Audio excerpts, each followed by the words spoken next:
This is the structure of albuterol. Now let's find the functional group.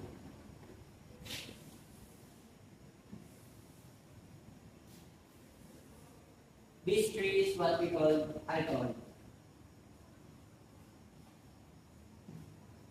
Alcohol is carbon bond with oxygen and hydrogen.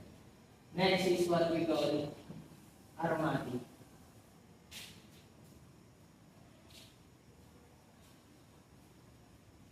Aromatic is a 6-carbon ring with an alternative double bond. Ito nito.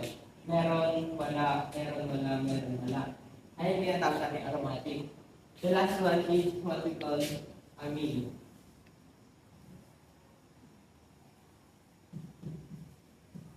Amine is carbon bond with hydrogen.